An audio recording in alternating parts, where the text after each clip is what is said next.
It is my real honor today to join Senators Barrasso of Wyoming and Carper of Delaware in support of legislation to rename the Shoshoni, Wyoming Post Office to the Dessie A. Bebout Post Office. Wyoming is full of exceptional women, and Dessie was surely one of them.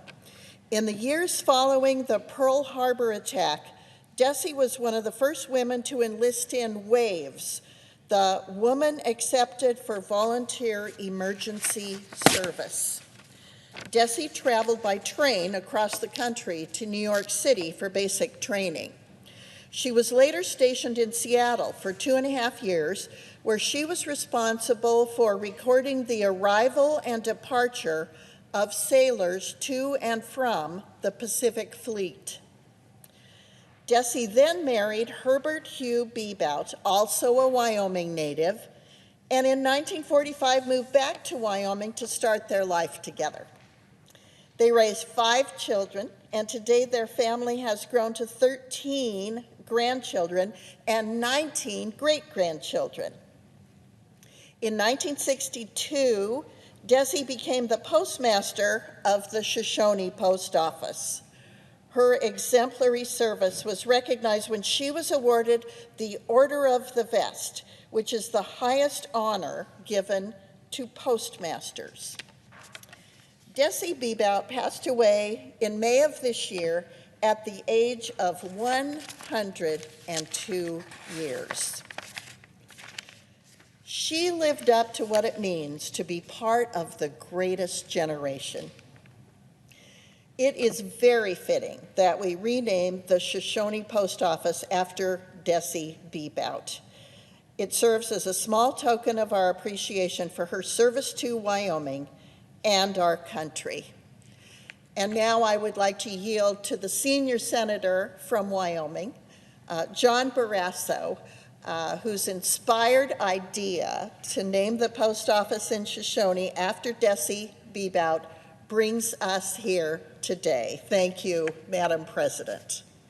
The senator from Wyoming is recognized. Thank you, Madam President. It's such a privilege to be here today, joined by my colleague from Wyoming, Senator Cynthia Lummis, and my colleague from Delaware, the chairman of the Environment and Public Works Committee, Senator Tom Carper, to honor this incredible woman, Dessie Bebout. Cynthia is absolutely right. I attended the funeral of this 102-year-old just a couple of weeks ago. We were in Riverton, Wyoming for the services. She was laid to rest with military honors in Hudson, Wyoming, and thought, what an opportunity to name a post office after someone who has given so much to their country as well as to the Postal Service. And it's wonderful to be working with Senator Tom Carper again on an issue of great interest to both of us, because he was a senior partner when a few years ago we named a post office in Thermopolis, Wyoming, after Bob Brown, a World War II hero who then was awarded the Purple Heart for his service in Korea and served 41 years at the Thermopolis Post Office before he retired as the postmaster. So I come to the floor today, along with our colleagues, to introduce a bill to honor the legacy of this remarkable woman, Dessie A. Bebout of Shoshoni, Wyoming. She was really a trailblazer for women in Wyoming because she was a patriot, honorably served our country during World War II, one of the first to raise her hand, take the oath, and volunteer as she did for this remarkable group of individuals who volunteered, women accepted to voluntary emergency service in World War II, the WAVES. You know, she was born in Hudson, Wyoming, a very small community, in 1920. If you haven't ever been to Hudson, there's a small main street, and since Hudson didn't have a doctor, Dessie was born with the help of a midwife. She was the 4th of 9 children. They worked very hard supporting the family business. It was the Sweeler family. Her maiden name was Sweeler. They had Sweeler's Bar and Restaurant, the Sweeler's Light and Power Company. They provided libations as well as electricity, and Sweeler's Derby Bar. It's a small town, but 2 bars make for a small town charm. The the Squealer's Bar and Restaurant is still open today.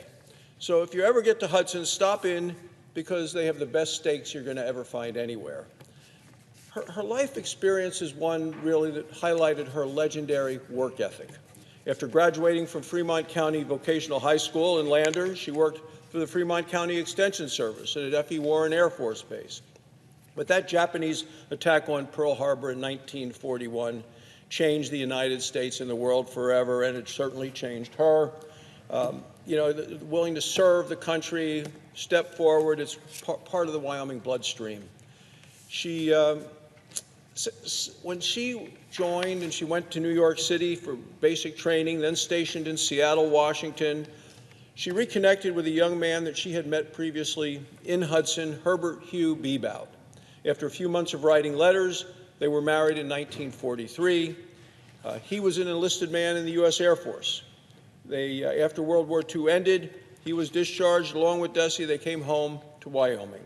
Started a family, 4 children, Eli, Ruby, Nick, and David. Eli was Speaker of the House of the Wyoming Legislature. Ruby runs our public television program, the Wyoming Public Television. Nick played for the University of Wyoming football and then in the NFL. Dessie's life and family and giving just continued to grow. She started her career in the Postal Service in 1962. She rose to Postmaster for Shoshoni, Wyoming, where she served for 13 years.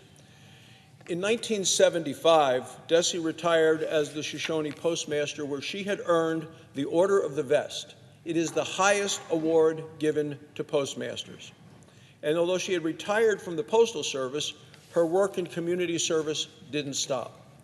She served as a Fremont County election judge, the Shoshoni Chamber of Commerce. She served in the Shoshoni PTA, the Wyoming Women's Commission, the Veterans of Foreign Wars Women's Auxiliary, and the Riverton Hospital Board, among many organizations. As a result of her military and civic service, she was awarded with the Wyoming Woman of Distinction Award from the Wyoming Women's Commission. She received the Medal of Honor from the Daughters of the American Revolution, and her accolades and awards didn't stop there. She even had her own holiday because in 2022, the mayor of Hudson, Mike Anderson, declared May 30th as Dessie Bebout Day. Now, she's had what I think Cynthia said, 13 grandchildren. As those spoke at the funeral, a number of them did. There were those who all claimed to be the favorite grandchild, but since Kara Calvert is here today, the granddaughter of Dessie Bebout, I think that we'll let Kara pull upon herself that accolade. Look, Dessie Bebout truly exemplifies the code of the West, which is, in Wyoming, you live each day with courage, you take pride in your work, and you do what needs to be done. Cowboys never complain, cowboys never quit, and somebody was hungry, she would feed them. A remarkable woman. If they were sick, she would care for them. So I'm proud to be joined by both Senator Carper and Senator Lummis today in introducing this legislation to rename the post office in Shoshoni, Wyoming, the Dessie A. Bebout Post Office. Naming it after Dessie is going to ensure her legacy carries on for future generations of Wyoming's men and women. Thank you, Madam President. I yield the floor. Madam President? The senator from Delaware. Madam President, folks that are back in Delaware are probably wondering, they're watching on C-SPAN, wondering, what is our senator doing there, giving a floor speech and talking about a woman from Wyoming?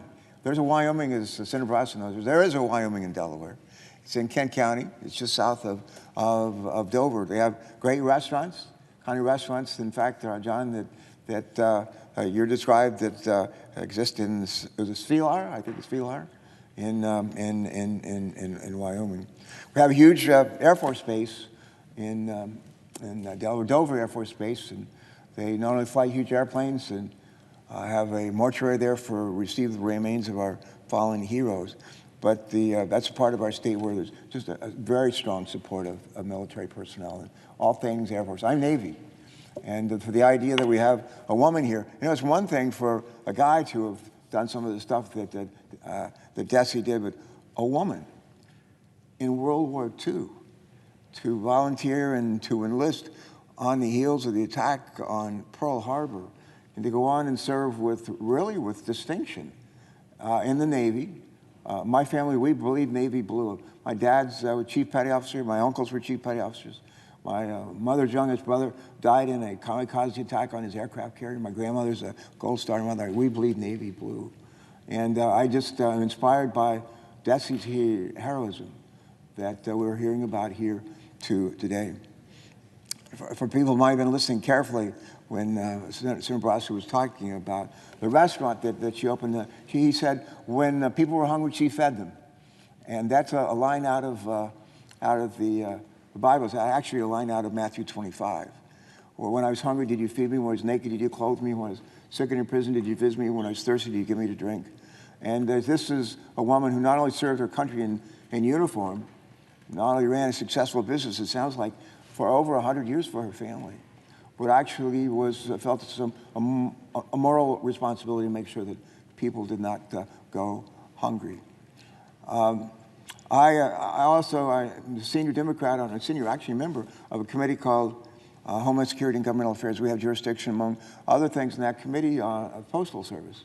We have literally tens of thousands of people who serve in the Postal Service across the country today. Tough job, sometimes a thankless job, but we're grateful to them for their service. A lot of them, it turns out, served in the military. They may have served in Korean War, they may have served in Vietnam, they may have served in Afghanistan, may have served in Iraq, but they wore the uniform of our country, and they wear the uniform of the Postal Service. And in either instance, they are serving this country. They're serving their communities, and they're doing so, in some cases, at great risk to themselves. Now there's a little bit of a love story in this as well. It's kind of a mixed marriage. Navy woman, Air Force man, get married, raise a family, have all these kids, and go on to do amazing things as a family in their own community. But it's a story that I'm inspired by.